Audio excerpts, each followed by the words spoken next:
العلم هو النور الهادي والمفتاح لكل الخير من يرد الله به خيرا. بسم اللہ الرحمن الرحیم. الحمد للہ کفا وسلام علی عبادہ الذین اصطفى. اما بعد. او صلاة الجنازة لغیر الولی لا لفوت الجمعة والوقتیة لأن فوتهما إلى خلف وهو الظہر والقضاء. عزیزان گرامی قدر، ان اسباب اور حالات کا تذکرہ ہو رہا ہے جن میں تیمم مباح اور جائز ہو جاتا ہے. اس میں آج کے سبق میں بتائیں گے کہ نماز جنازہ پڑھنے کے لیے بھی تیمم کی اجازت ہے، لیکن کب؟ جب نماز جنازہ بالکل تیار ہو اور اس بات کا خوف ہو کہ وضو کریں گا تو نماز فوت ہو جائے گی، یعنی وضو کی جگہ دور ہے، جائیں گا آئے گا. ویسے بھی نماز جنازہ فوراً ادا ہو جاتی ہے، زیادہ اس میں وقت نہیں لگتا ہے. بہرحال اسے وضو کرنے کی صورت میں نماز جنازہ کے فوت ہونے کا خطرہ لاحق ہے تو اسے تیمم کرنا جائز ہے. لیکن یہ جواز کس کے لیے ہے؟ اس کی تعین مصنف وقایہ نے فرمائی لغیر الولی، ولی کے علاوہ نماز جنازہ پڑھنے والا ایک عام انسان ہے، اسے نماز جنازہ پر اور میت پر کوئی ولایت عامہ اور ولایت خاصہ حاصل نہیں ہے. کیا مطلب؟ یہاں ولی سے مراد، بلکہ ولی سے مراد ہر وہ شخص ہوتا ہے جس کو نماز جنازہ پر یا میت کے پر ولایت اور پاور حاصل ہو، چاہے وہ میت کا قریبی رشتہ دار ہو، قربت قرابت کی وجہ سے اسے ولایت حاصل ہے، جیسے کہ بھئی باپ کا انتقال ہوا تو میت کا بیٹا ہے، بیٹے کا انتقال ہوا تو میت کا باپ ہے، یا اس کے علاوہ اولیاء جو ترتیب فقہ میں بتائی گئی ہے.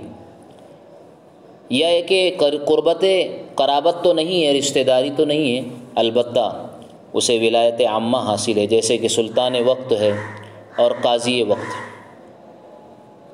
ایسی صورت میں ان کے لیے تیمم کر کے نماز جنازہ پڑھنے کی اجازت نہیں ہے. کیوں؟ اس لیے کہ یہ اپنی ولایت عامہ یا خاصہ کے ذریعے سے نماز کو رکوا سکتے ہیں، تاخیر کروا سکتے ہیں، اور اگر پڑھ لی گئی ان کی عدم موجودگی میں تو اس کا اعادہ کروا سکتے ہیں. تو ان کے حق میں گویا عدم قدرت ثابت نہیں ہوئی، لہٰذا یہ وضو کر کے ہی نماز پڑھے گی. آگے فرمایا لا لفوت الجمعۃ والوقتیۃ لأن فوتہما الی خلف. جمعہ کی نماز اور وقتیہ فریضہ وقت کے چھوٹنے کے ڈر سے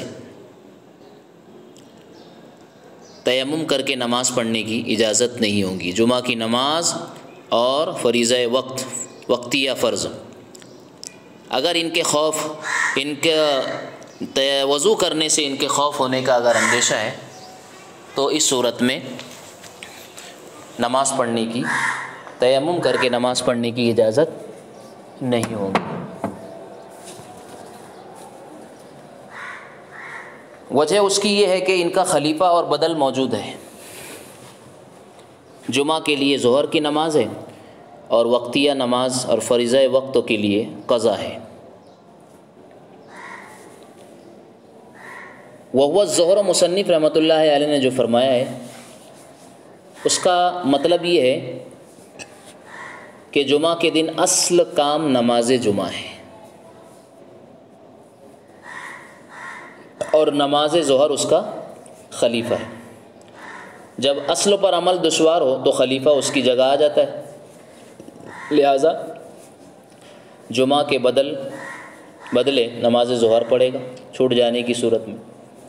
تیمم کی اجازت نہیں ہوگی. لیکن یہ قول امام ظفر رحمۃ اللہ علیہ کا ہے کہ گویا وہ ظہر کو نماز جمعہ کا خلیفہ اور بدل مانتے ہیں. حضرت امام محمد رحمۃ اللہ علیہ کے نزدیک ان دونوں میں سے کوئی ایک فرض ہے، جمعہ کے دن کوئی ایک فرض ہے، کوئی کسی کا خلیفہ اور بدل نہیں. امام ابو حنیفہ رحمۃ اللہ علیہ سے مروی ہے کہ وقت کا فرض تو نماز ظہر ہے، مگر جمعہ فرض ہونے کی وجہ سے نماز ظہر یہ شخص ترک کرنے پر مامور ہے کہ جمعہ کے دن جمعہ کی نماز چونکہ فرض قرار دی گئی ہے، وَإِذَا نُودِيَ لِلصَّلَاةِ مِن يَوْمِ الْجُمُعَةِ فَاسْعَوْا إِلَىٰ ذِكْرِ اللَّهِ، تو نماز جمعہ فرض قرار دی گئی، اس لیے نماز ظہر وہ ترک کرنے پر مامور ہے اور مکلف ہے۔ گویا اس سلسلے میں یہ 3 اقوال ہو گئے، لیکن مختار قول وہ ہے، پسندیدہ قول وہ ہے جسے علامہ عینی نے ذکر فرمایا ہے کہ ظہر خود اصل ہے، وہ کسی کا خلیفہ نہیں ہے، مگر صورتاً ظاہراً وہ خلف اور خلیفہ بن جاتی ہے کہ اگر نماز جمعہ فوت ہو جائے تو یہ ظہر جمعہ کے قائم ہو جاتا ہے، قائم مقام ہو جاتا ہے۔ بہرحال ان دونوں نماز کے چھوٹنے کے اندیشے سے تیمم کی اجازت نہیں ہوگی، اس لیے کہ اس کی تلافی یہاں پر ممکن ہے ظہر پڑھ کے اور قضا کے ذریعے سے۔ اب دوسری بات یہ سمجھنا ہے، وہ ظہروں کے بعد مصنف نے القضاء جو بڑھایا ہے اس کی کیا ضرورت پیش آئی۔ اس کی وجہ یہ ہے کہ وقتیہ سے مراد وہ فرائض اور واجبات ہے کہ جو فوت ہو جانے سے قضا کیے جاتے ہیں۔ وقتیہ سے مراد متن میں وہ فرائض اور واجبات ہیں جن کے چھوٹ جانے سے ان کی قضا کی جاتی ہے،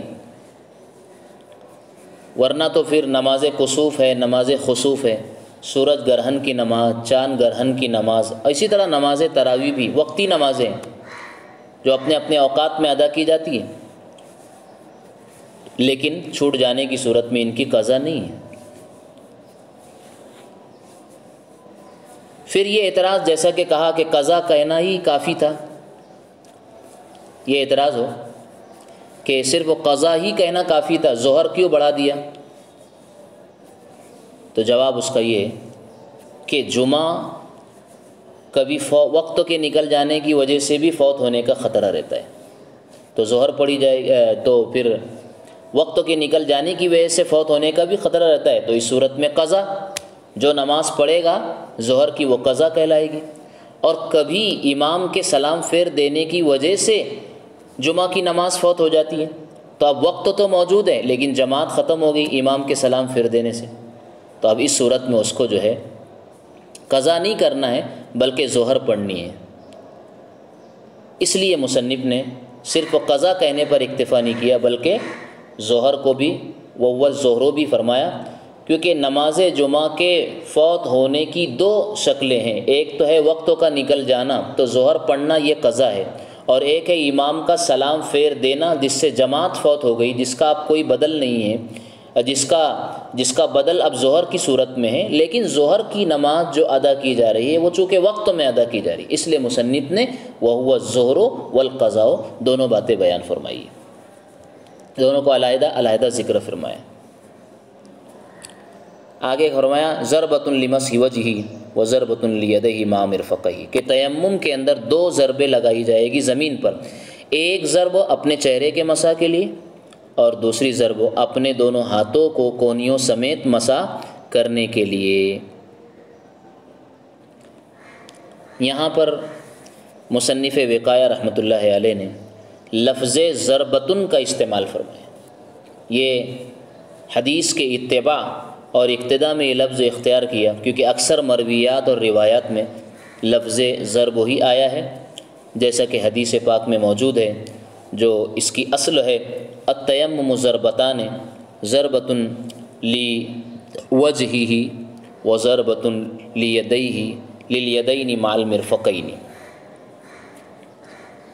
ضربۃ للوجہ وضربۃ للیدین مع المرفقین۔ اس سے یہ بھی ثابت ہو گیا کہ تیمم کے اندر زمین پر 2 ضرب لگانا مسح وجہ اور مسح یدین کے لیے یہ تیمم کا رکن ہے، فرض ہے۔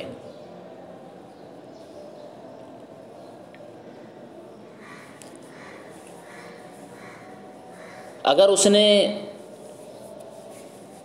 ہاتھ مارا اور مسح کرنے سے پہلے حدث لاحق ہوا تو دوبارہ ہاتھ مارنا ہوگا، اس سے معلوم ہوا کہ تیمم میں 2 ضرب لگانا یہ تیمم کا رکن ہے. تو اب چونکہ اس نے ہاتھ تو مارا، ضرب لگائی، لیکن ہاتھ پھیرنے سے پہلے حدث لاحق ہو گیا، تو وہ جو ضرب ہے وہ کل عدم ہو گئی. اب اسے اس رکن کو ادا کرنے کے لیے دوبارہ زمین پر ضرب لگانا ہوگا اور ہاتھ مارنا ہوگا.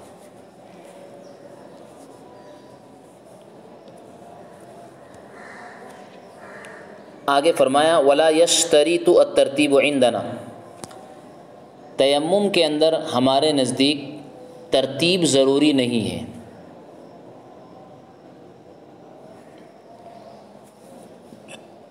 خلافاً للشافعی، امام شافعی رحمۃ اللہ علیہ کا اس پر اختلاف ہے، اور اختلاف کی بنیاد وہی ہے چونکہ امام شافعی رحمۃ اللہ علیہ کے نزدیک وضو کے اندر نیت کرنا اور ترتیب سے وضو کرنا دونوں ہی فرض ہے، ضروری ہے.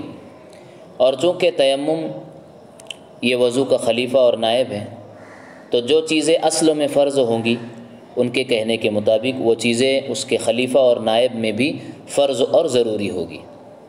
اس لیے وہ تیمم میں بھی ترتیب کو فرض اور ضروری قرار دیتے ہیں. لیکن چونکہ ہمارے نزدیک وضو میں ترتیب وغیرہ یہ صرف مسنون ہے اور سنت ہے، لہٰذا تیمم کے اندر بھی ترتیب ضروری اور شرط نہیں ہے.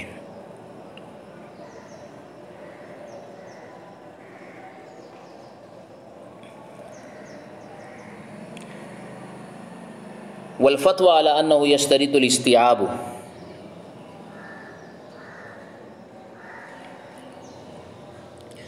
فتویٰ اس بات پر ہے کہ تیمم میں استیعاب شرط اور ضروری ہے.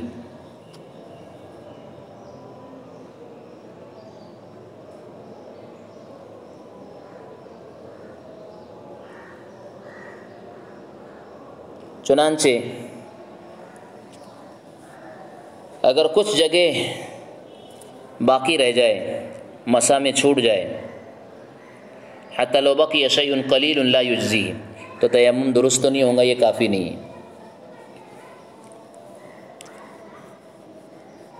ظاہر روایت یہی ہے کہ تیمم میں استیعاب شرط ہے.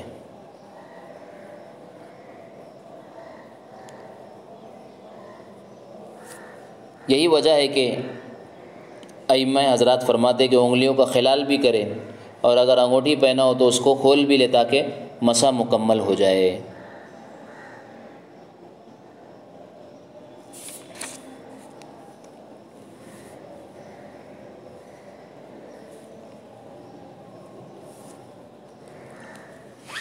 اس لیے کہ تیمم وضو کے قائم مقام ہے، تو جس طرح وضو میں کونیوں سمیت ہاتھ دھونا پڑتا ہے، اسی طرح تیمم میں بھی کونیوں سمیت ہاتھ کا مسح کرنا ہوگا، اور پوری کونی گھیرنا ہوگا، ہاتھ کے ہر بال پر مسح ہو جائے. اسی لیے ائمہ نے فرمایا ہے کہ مسح کے وقت انگلیوں کا خلال بھی کرے اور انگوٹھی بھی نکال کر مسح کرے، تاکہ ہاتھ کے ہر مقام پر مسح ہو جائے. جس طرح وضو میں ہر مقام پر پانی پہنچانا ضروری ہے، اسی کے مطابق تیمم میں ہر مقام پر مسح کا ہونا ضروری ہے.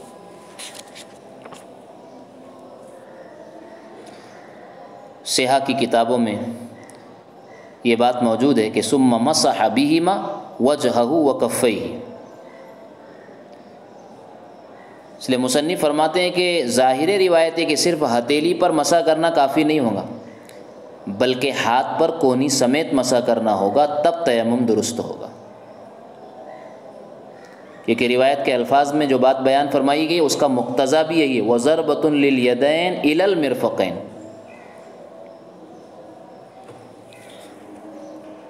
والأحسن في مسح الذراعين أن يمسح ظاهر الذراع اليمنى. اب ترتیب بتا رہے ہیں کہ کس طرح سے مسح کیا جائے گا. چہرے پر مسح کرنا تو واضح تھا، اس لیے اس کو بیان نہیں فرمایا. دونوں کو ہاتھوں کا کونیوں سمیت کس طرح تیمم میں مسح کیا جائے گا، اس کی ترکیب اور تفصیل بتا رہے ہیں کہ احسن طریقہ یہ ہے فی مسح الذراعین، دونوں ہاتھوں کو مسح کرنے میں، ان یمسح ظاہر الذراع الیمنی، ان یمسح ظاہر الذراع الیمنی بالاسطی والبنصری والخنصری، کہ پہلے ابتدا چونکہ بالیمین کرنا ہے، دائیں ہاتھ سے ابتدا کرنا ہے مسح کی، تو دائیں ہاتھ کے ظاہر کو پر مسح کرے گا، دائیں ہاتھ کے ظاہر پر مسح کرے گا، کس کے ذریعے سے؟ اسطی، بنصر، خنصر کے ذریعے، بائیں ہاتھ کی کچھ ہتھیلی کے ساتھ، مع شیء من الکف الیسری، یہ انگلیوں کے بالترتیب نام بتائے ہیں مصنف رحمۃ اللہ علیہ نے۔ اسطی یہ ہاتھ کی بیچ والی انگلی کا نام ہے، سب سے چھوٹی انگلی کا نام خنصر ہے، اور اس سے متصل جو انگلی ہے سب سے چھوٹی سے بازو والی، اس کا نام بنصر ہے، پھر بیچ میں اسطی ہے درمیان انگلی، پھر جو ہماری شہادت والی انگلی ہے اس کو سبابہ اور مسبحہ بھی کہتے ہیں، اور جو انگوٹھا ہے اسے ابہام کہتے ہیں، ابہام۔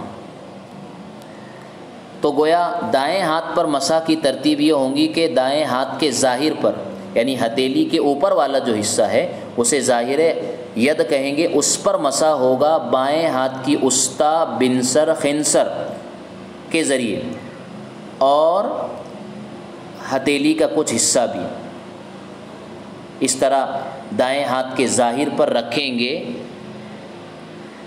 ظاہر پر رکھیں گے۔ یہ ابتدا ہوں گی مبتدیاً من رؤوس الاصابع، یہ انگلیوں کے سرے سے ابتدا کرتے ہوئے، مسح کی ابتدا انگلیوں کے سرے سے ہوگی۔ اب ہاتھ کا جو اندرونی باطن حصہ ہے جس کو ہم ہتھیلی والا حصہ کہتے ہیں، اس کا مسح ہوگا مسبحہ اور ابہام کے ذریعے، کیونکہ ہم نے ظاہر حصے پر مسح کے لیے آلے کے طور پر جو استعمال کیا ہے اسطی کو، خنصر کو اور بنصر کو، جو انگلیوں کے سرے پر رکھ کر کونی کی طرف کھینچے جائے گی۔ اس کے بعد اندرونی حصہ ہاتھ کا جو ہے باطن، اس کا مسح ہوگا ابہام یعنی انگوٹھے اور بالکل جو اور مسبحہ کے ذریعے، ابہام اور مسبحہ کے ذریعے اسی طرح کھینچیں گے ہم کونی کی طرف، جس طرح ہم نے ظاہر ید پر مسح کیا تھا۔ اسی کو فرمایا مبتدیاً من رؤوس الاصابع، انگلیوں کے سرے سے ابتدا کرتے ہوئے مسح کریں گے، ثم باطنها بالمسبحة والابهام الى رؤوس الاصابع، پھر مسبحہ اور ابہام، انگوٹھے اور ابہام، شہادت والی انگلی اور انگوٹھے کے ذریعے سے ہاتھ کے باطن اور ہتھیلی والے حصے کا مسح کریں گے، الى رؤوس الاصابع، وہیں انگلیوں کے سرے سے کھینچتے ہوئے۔ اب جس ترتیب سے دائیں ہاتھ کا مسح ہو گیا، ہاکذا یفعل بالذراع الیسری، بائیں ہاتھ کے ساتھ ایسے ہی مسح کیا جائے گا۔ ثم اذا لم يدخل الغبار بين اصابعه فعليه ان يخلل اصابعه۔ اب ایک مزید آگے ایک مسئلہ بیان فرمایا کہ انگلیوں کے درمیان جو خلا ہے اس میں اگر غبار داخل نہ ہو سکے تو ماسح پر، تیمم میں مسح کرنے والے پر لازم ہے کہ وہ انگلیوں کا خلال کر لے، تاکہ ہاتھوں میں لگی ہوئی دھول اور غبار وہ انگلیوں کے اندرون حصے تک اور خلا میں بھی پہنچ جائے۔ اتنا کافی ہے ہمارے نزدیک۔ فَيَحْتَاجُ إِلَى ضَرْبَةٍ ثَالِثَةٍ لِتَخْلِيلِهَا، اب اس کے لیے یعنی انگلیوں کے خلا میں غبار پہنچانے کے لیے تیسرے ضربوں کی ضرورت ہے یا نہیں ہے، تو فرمایا یہ ضرورت ہوں گی تیسرے ضربوں کی انگلیوں کے درمیان حصے کا خلال کرنے کے لیے، لیکن یہ امام محمد رحمۃ اللہ علیہ کی روایت ہے، یہ ان کا قول ہے، ان کی روایت، اس لیے کہ ان کے نزدیک غبار کے بغیر تیمم جائز نہیں۔ چنانچہ انگلیوں کے درمیان جہاں غبار نہیں پہنچا وہاں کے لیے پھر سے ہاتھ مارنا ہوگا اور خلال کرنا ہوگا۔ البتہ امام محمد کے علاوہ دوسرے ائمہ کے نزدیک ہاتھ مارنے کی ضرورت نہیں ہے، بلکہ صرف خلال کافی ہے، جیسے کہ فرمایا فَعَلَيْهِ أَن يُخَلِّلَ أَصَابِعَهُ، خلال کر لینا کافی ہے، چاہے اس سے غبار پہنچے یا نہ پہنچے، خلال ہی کافی ہے، تیسرے ضرب کی ضرورت نہیں ہے۔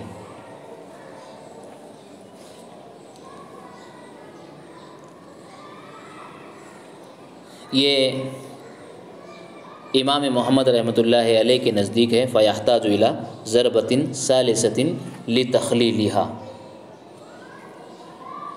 تاکہ مسح مکمل ہو جائے ان کے کہنے کے مطابق۔